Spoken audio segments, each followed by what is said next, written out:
மிகவும் எதிர்பார்க்கப்பட்ட ஜல்லிக்கட்டுக்கு அனுமதி வழங்கப்படாததால் மதுரை மாவட்ட மக்கள் எத்தகைய மனநிலையில் இருக்கின்றனர், அங்கிருக்கும் சூழல் என்ன என்பதை அறிந்து கொள்வதற்காக மதுரை மாவட்டம் அவனியாபுரத்தில் இருக்கும் நமது செய்தியாளர் நாகேந்திரனிடம் கேட்கலாம்.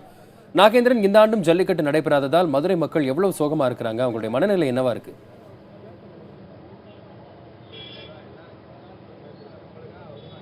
வசந்த், தற்போது நாம் நின்று கொண்டிருக்கும் இடம் மதுரை மாவட்டம் அவனியாபுரம் பகுதியில் நின்று கொண்டிருக்கிறோம். இந்த பகுதியை பொறுத்தவரைக்கும் பார்த்தோம் என்றால் தை முதல் நாளான இன்று தை பொங்கல் அன்று இந்த பகுதி எப்போதும் ஜல்லிக்கட்டு என்பது வழக்கமாக நடைபெறுவது வழக்கம். இந்த உச்சநீதிமன்றம் பிறப்பித்த அந்த உத்தரவால் இங்கிட்டு ஜல்லிக்கட்டு இந்த பகுதியில் தடை நீட்டித்து வருகிறது. இதனால் இந்த பகுதியில் மக்கள் சோக முகத்துடனே காட்சியளித்து வருகின்றனர். இந்த பகுதியில் அவனியாபுரத்தில் வாடிவாசல் பகுதியில் காவல்துறையினர் அதிகமான அளவு பாதுகாப்பு பணியில் ஈடுபட்டு வருகின்றனர். அவர் ஏடிஎஸ்பி முருகேசர் தலைமையில் 500க்கும் மேற்பட்ட காவல்துறையினர் பாதுகாப்பு பணியில் ஈடுபட்டு வருகின்றனர். 20க்கும் மேற்பட்ட இடங்களில் கண்காணிப்பு கேமராக்கள் பொருத்தப்பட்டு அவர்களை மக்களின் நடமாட்டத்தையும் மற்றும் மாடு வளர்ப்பு மற்றும் மாடுபிடி வீரர்களின் நடமாட்டத்தையும் கண்காணித்து வருகின்றனர். இந்த அவனியாபுரம் பகுதி மற்றும் அதனை சுற்றுவட்டார பகுதியில் உள்ள இந்த காளை வளர்ப்போர் வீடுகளில் மற்றும் காளையை சுற்றி 2 காவல்துறையினர் பாதுகாப்பு பணியில் ஈடுபட்டு வருகின்றனர். விளையாட்டு மைதானங்கள் மற்றும் முள்வெளிகள் உள்ள பகுதிகளில் மாடுகளை தடையை மீறி யாரேனும் ஜல்லிக்கட்டு போட்டிகளுக்கு அவுத்து விட்டுவார்கள் என்ற ஒரு அச்சத்தில் காவல்துறையினர் அங்கங்கே பாதுகாப்பு பணியில் மேற்கொண்டு வருகின்றனர். மேலும் ஒலிபெருக்கி மூலமாக மக்களுக்கு அவர்கள் விழிப்புணர்வு ஏற்படுத்தி வருகின்றனர். யாரும் தடையை மீறி ஜல்லிக்கட்டு நடத்த வேண்டாம் என கேட்டு வருகின்றனர். இந்த பகுதி சோக இல்லத்தில் இருக்கிறது. இந்த அவனியாபுரம் பகுதியை பொறுத்த வரைக்கும் இளைஞர்கள் கருப்பு சட்டைகளை அணிந்து இது கருப்பு பொங்கலாகவே கொண்டாடி வருகின்றனர். இது குறித்து பேசுவதற்காக அவனியாபுரத்தை சேர்ந்த ஜெகதீஷ் நம்முடன் இருக்கிறார். அவரிடமே கேட்கலாம், இந்த ஜல்லிக்கட்டு போட்டி நடந்திருந்தா உங்க பகுதி எப்படி இருந்திருக்கும்? நீங்க இன்னைக்கு கருப்பு சட்டை போட்டிருக்கீங்க, இந்த தடை நீடிக்கனால இதை எப்படி நீங்க பாக்குறீங்க?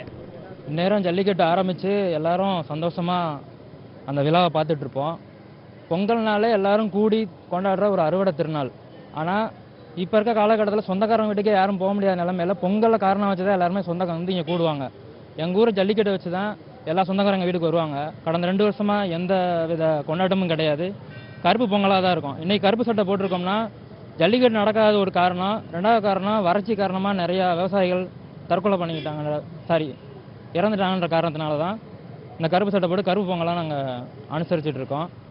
மாடு வகையில் வசந்த், நீங்களே கேட்டிருந்திருப்பீங்க, இந்த ஜல்லிக்கட்டு இல்லாதனாலையும் விவசாயிகள் அதிகமான பேர் வறட்சியில் உயிரிழந்ததாகவும் இந்த பொங்கலை கருப்பு பொங்கலாக கருப்பு சட்டைகள் அணிந்து கொண்டாடி வருவதாக தெரிவிக்கிறாங்க.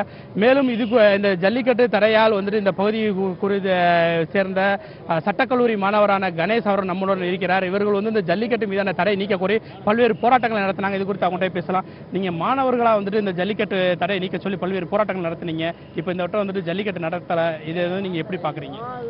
தமிழ்நாட்டில் எந்த பிரச்சனையில் இருந்தாலும் மதுரை சட்டக்கல்லூரி மாணவர்கள் போராடுறது ஒரு வழக்கம். இன்னைக்கு ஜல்லிக்கட்டு தடையை கண்டித்து கடந்த ஒரு வாரமாக மதுரை முழுக்க பல்லாயிரம் மாணவர்களை திரட்டி பேரணி நடத்தியிருக்கிறோம், கண்டன ஆர்ப்பாட்டங்கள் நடத்தியிருக்கிறோம்.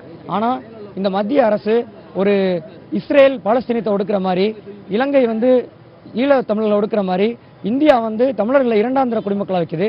உச்சநீதிமன்றம் சொல்லுதே எங்களுக்கு தீர்ப்பு வழங்க முடியாது அப்படின்ட்டு.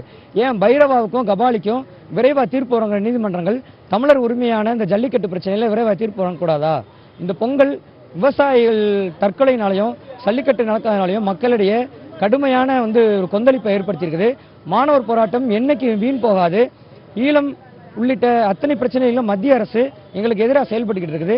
இது நாங்கள் தொடர்ச்சியாக கண்டித்து போராட்டம் நடத்துவோம். அது மட்டும் இல்லாமல் மாணவர்களுக்கு 2 கோரிக்கை நாங்கள் வைக்கிறோம். 2 கோரிக்கை வச்சு போராட்டம் நடத்த சொல்கிறோம். மத்திய அரசு அவசர சட்டத்தை உடனடியாக கொண்டு வரணும். நிலப்பரப்பு சட்டத்துக்கு அவசர சட்டம் கொண்டு வந்த இந்த மத்திய அரசு தமிழர் உரிமையான இந்த பிரச்சனையில் கொண்டு வர்றதுக்கு என்ன கேடு அப்படின்னு கேட்குறோம். அதனால் அவசர சட்டத்தை உடனடியாக கொண்டு வரணும்.